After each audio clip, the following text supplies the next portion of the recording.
L'eau, réseau complexe de ruisseaux, rivières et lacs. Eau de surface, eau souterraine. Nous approvisionnons en eau potable et d'une grande valeur écologique.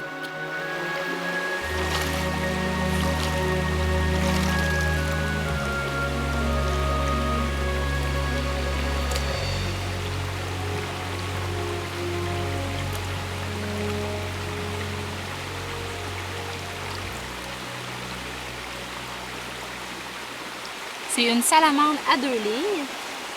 Elle vit dans les ruisseaux. On la reconnaît par ses 2 rangées de lignes noires qu'elle a de chaque côté de son corps. Elle a une coloration jaunâtre.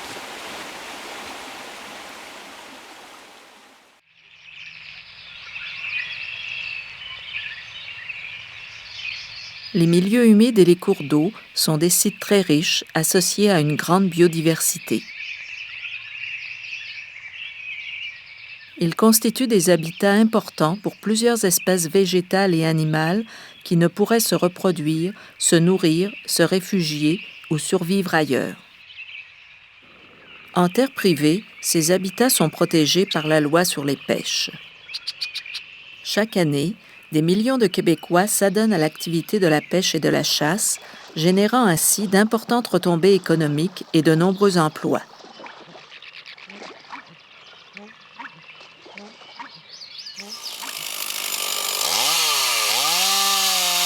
En tant que propriétaire forestier, vous avez aussi un rôle à jouer afin de conserver cette richesse. Pour effectuer ces travaux forestiers, le propriétaire est régulièrement confronté à la difficulté de traverser un cours d'eau. La perte d'habitat peut être très importante au niveau régional si les traverses sont mal réalisées. L'aménagement de chemins forestiers facilite la récolte de la matière ligneuse. Pour respecter le milieu naturel, il doit y aménager des structures adéquates pour les franchir, car tous les cours d'eau sont essentiels pour la faune aquatique, même les plus petits d'entre eux.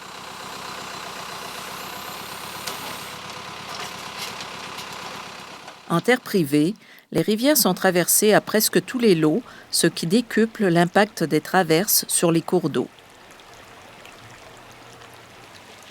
Le cycle de reproduction de l'omble de fontaine, soit la truite mouchetée, permet de comprendre l'impact des travaux sur les rives et dans les cours d'eau.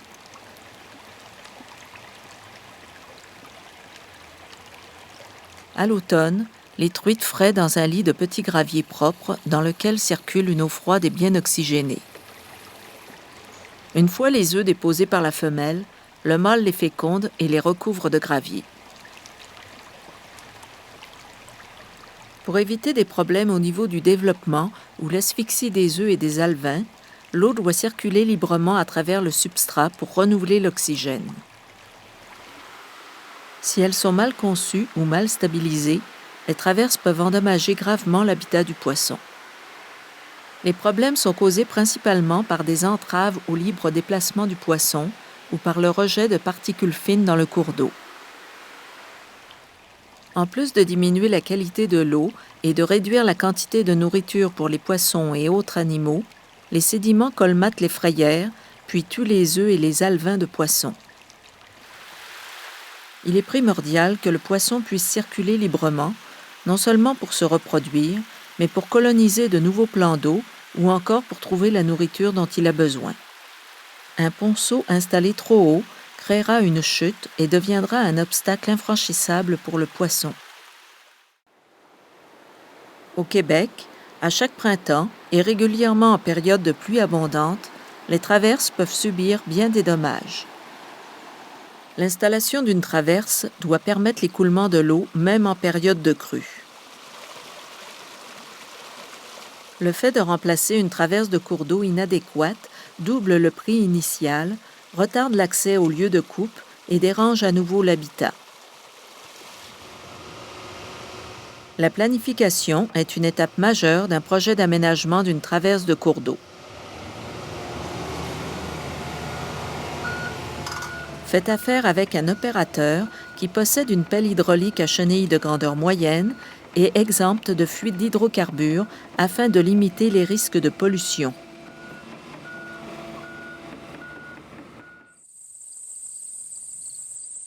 Lors de l'aménagement de votre traverse, pensez à utiliser le matériel disponible. Une digue de roche peut vous procurer du matériel fort intéressant, par exemple lors de l'enrochement de vos talus. Dans certains cas, vous aurez même besoin de roches d'un bon calibre.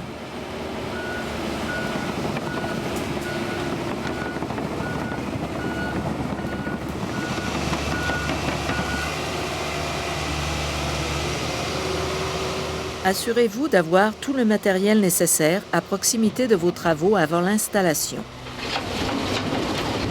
Vous économiserez du temps et de l'argent.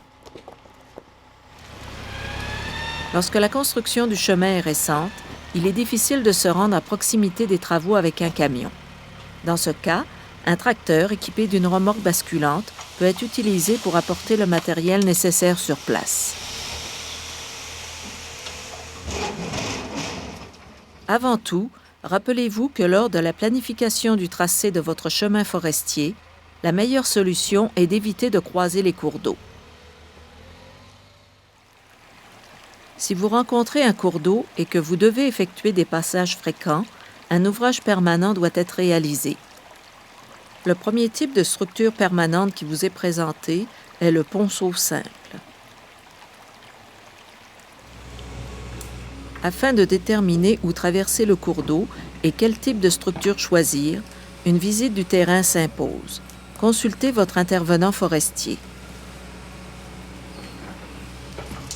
Choisissez un ponceau d'une longueur suffisante afin d'adoucir la pente des remblais, limiter l'érosion et assurer une meilleure durabilité. La largeur du cours d'eau ne doit pas être réduite de plus de 20%. Le diamètre minimum à respecter pour le tuyau est de 45 cm. Il est fortement recommandé que l'opérateur de pelle utilise un boudin absorbant durant toute la période des travaux afin de pallier tout déversement ou perte d'hydrocarbures dans le cours d'eau. Celui-ci s'installe en aval des travaux et est réutilisable. L'utilisation d'une membrane géotextile permet de stabiliser l'installation et d'augmenter l'efficacité et la durabilité de la traverse de façon considérable. Utilisez une membrane très résistante, telle le géotextile Texel 7616. Informez-vous auprès de vos détaillants régionaux.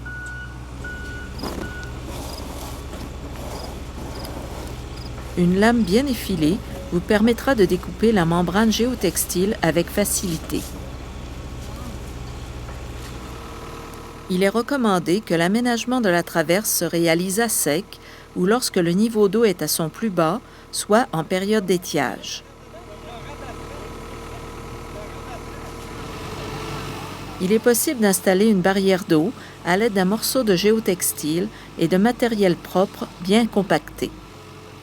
La membrane géotextile sera par la suite rabattue sur la barrière afin d'éviter que des sédiments s'échappent.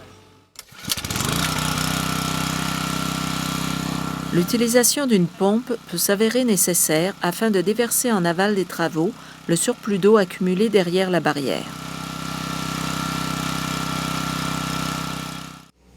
Vous devez savoir qu'il est interdit de travailler dans un cours d'eau lors des périodes de montaison du poisson et des saisons de frai. Évitez toute intervention sur un cours d'eau durant la période d'incubation des œufs afin de prévenir le dépôt de sédiments sur ces derniers. Pour avoir l'esprit tranquille, informez-vous des règlements en vigueur auprès de vos instances régionales. Lors du remplacement d'une vieille structure, commencez par retirer l'ancien ponceau. Réalisez l'excavation graduellement et le plus minutieusement possible afin de limiter l'apport de sédiments dans l'eau.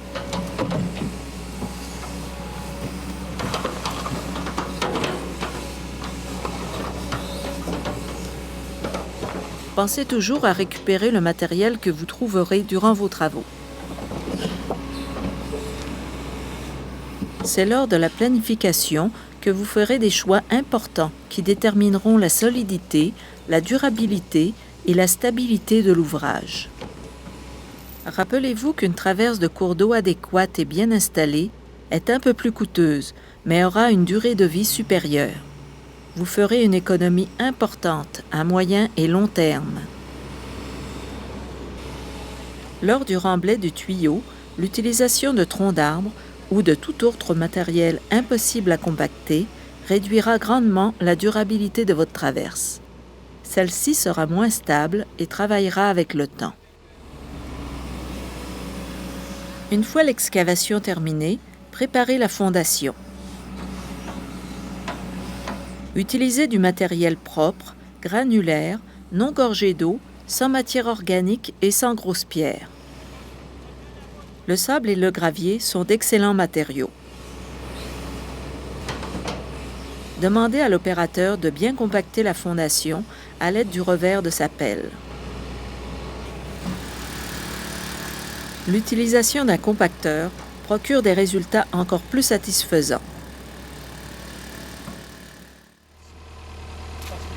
Lorsque le lit du cours d'eau est instable, la pose d'un lit de géotextile vous permettra de stabiliser l'ouvrage.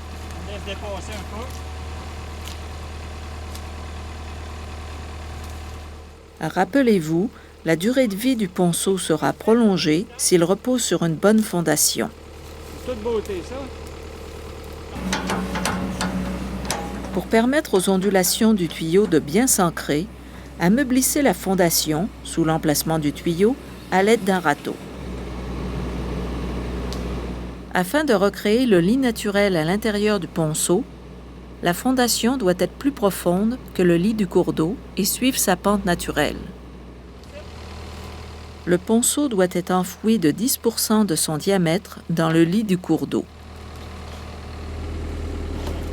Si vous avez à joindre deux sections de tuyaux, utilisez un raccord.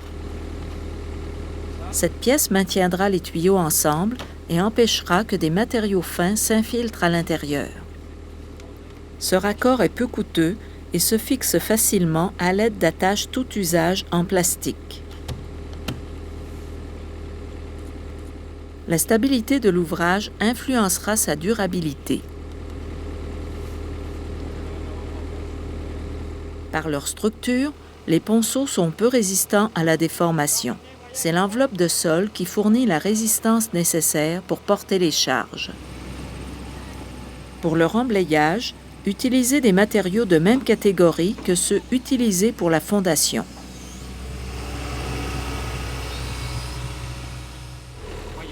Placez un morceau de géotextile sous chaque extrémité du tuyau.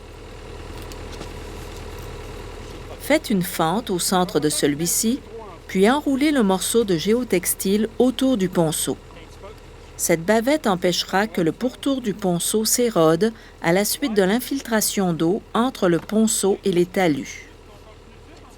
La stabilisation des extrémités du ponceau pour contrer les effets de l'érosion est recommandée afin d'augmenter la longévité de l'installation.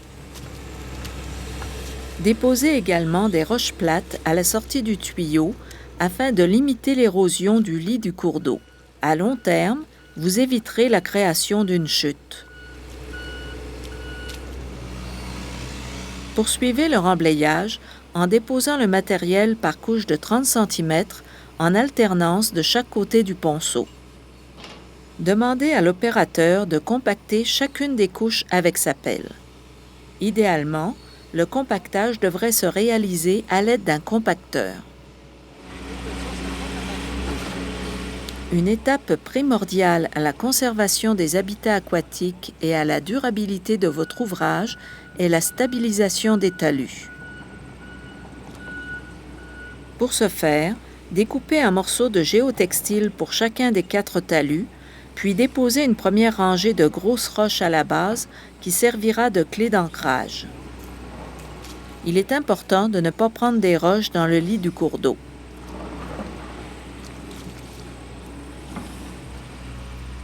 Si le débit du cours d'eau est élevé, il n'est pas rare que la stabilisation nécessite l'installation de pierres de 1 mètre de diamètre.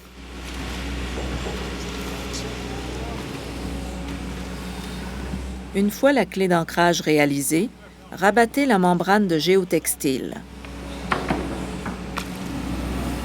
Déposez du matériel de remblai pour construire les talus.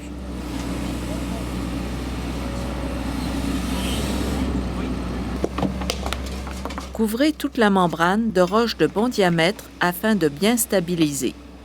L'enrochement de vos talus réduira l'érosion de façon considérable. Cette étape, facile à réaliser, évitera l'apport de sédiments dans le milieu aquatique et augmentera considérablement la longévité de votre ouvrage. En l'absence de roches à proximité et dans l'impossibilité d'en acheminer, utilisez au minimum des mottes de tourbe. Il est très important que la pente de vos remblais soit douce.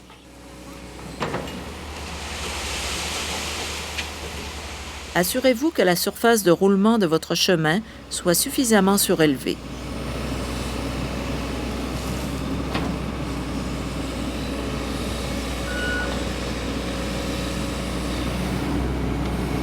Finalement, il ne vous reste plus qu'à enlever graduellement la barrière d'eau. Rappelez-vous que lors de l'aménagement de votre traverse, vous ne devez pas rétrécir le lit du cours d'eau en crue de plus de 20%. Selon la largeur du cours d'eau à traverser, il se peut que vous deviez installer plus d'un tuyau. Le deuxième type de structure permanente qui vous est présenté est le ponceau à tuyaux parallèles. Manipulez avec précaution les tuyaux en tôle ondulée. Évitez de les heurter pour ne pas créer de points de faiblesse et évitez de les traîner pour ne pas endommager le revêtement anti-corrosion. Les étapes de construction se réalisent de la même façon que lors de l'installation d'un ponceau simple.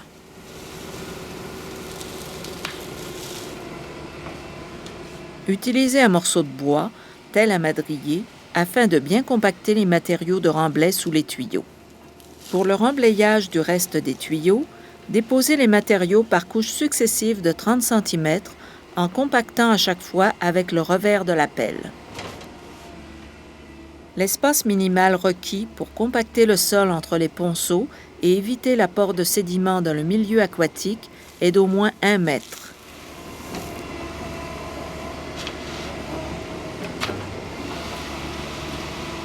La stabilisation des berges et du haut des talus peut être complétée à l'aide de mottes de végétation ou de graines recouvertes de paille.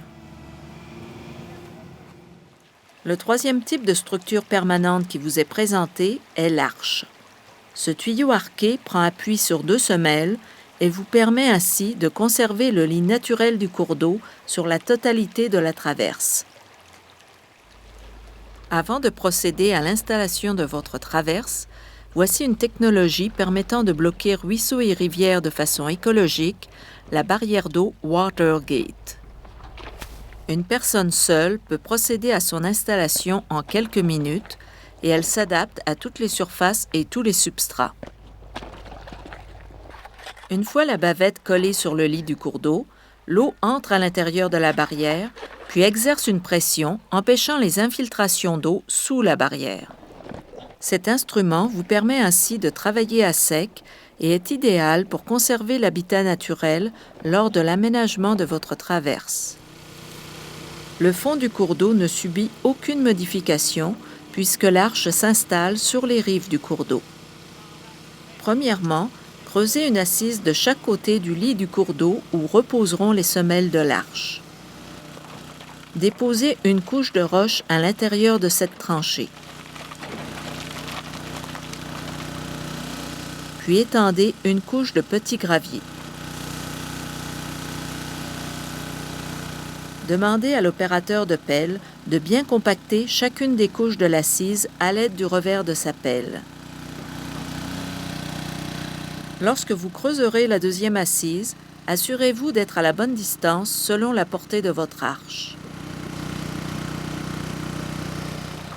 De la même façon, déposez une couche de roche, puis une couche de gravier.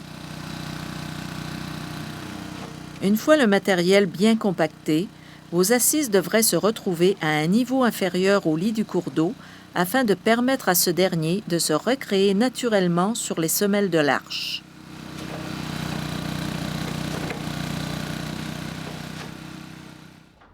Lorsque vous utilisez la barrière d'eau Watergate, le surplus d'eau accumulé derrière la barrière peut être dirigé en aval à l'aide d'un déversoir. Une fois un tube en toile fixé au déversoir, cette pièce s'installe sur la barrière d'eau. Le déversoir et son tube en toile remplacent ainsi l'utilisation d'une pompe et vous permettent de conserver vos travaux à sec. L'arche, telle la mini portée 2 d'Armtech, peut être déchargée et manipulée avec l'équipement en place. Les étapes de mise en place d'une arche, qu'il s'agisse du remblai, du compactage ou de la stabilisation des talus, se réalisent de la même façon que celles présentées auparavant dans cette vidéo.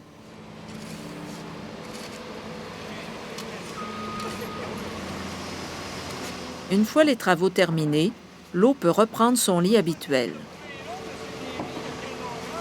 Le retrait de la barrière d'eau Watergate s'effectue facilement.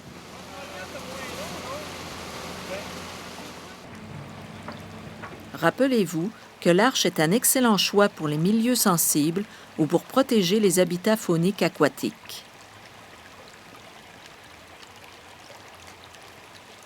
Le courant transporte des débris qui peuvent s'accumuler en amont de la traverse et bloquer le passage aux poissons.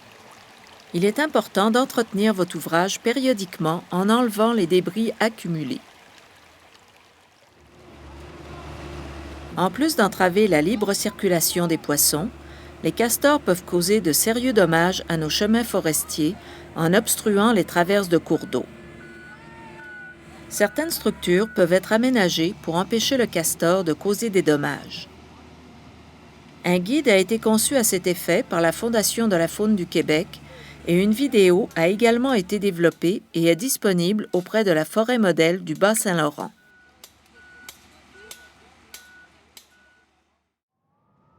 Si vous rencontrez un cours d'eau et que vous devez effectuer des passages occasionnels ou sur une courte période de temps, vous devriez penser à une solution alternative à une traverse permanente.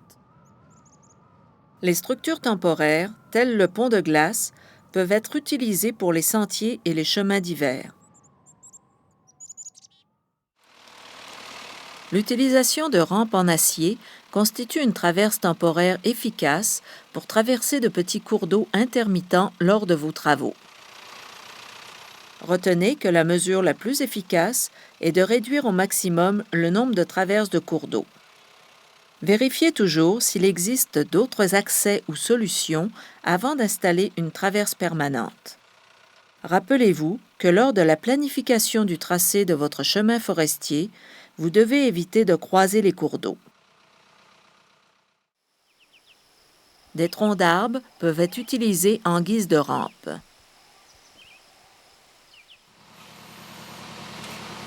La mise en place d'arceaux en acier peut être une option intéressante pour une traverse temporaire.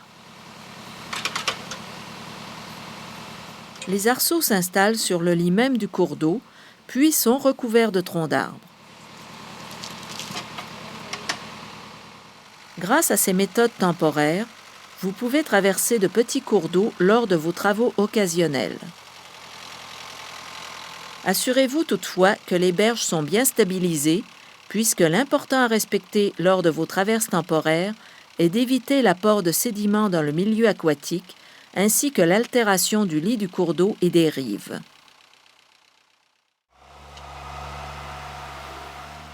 Peu importe le type de structure que vous choisirez, installez toujours une structure conçue à cet effet et de dimensions adéquates.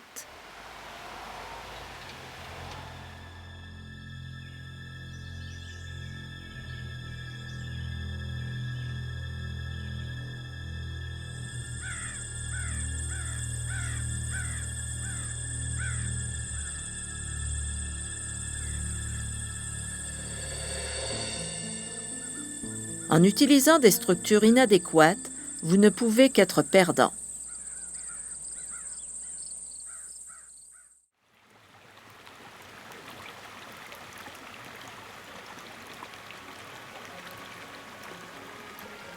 Par la connaissance de certains principes de base et en faisant preuve d'un bon jugement, il est possible d'aménager des traverses de cours d'eau respectueuses de l'environnement. Pour y parvenir, il importe que chacun des intervenants forestiers, dont le propriétaire, le planificateur et l'opérateur de la machinerie, soit sensibilisé aux conséquences de ces interventions.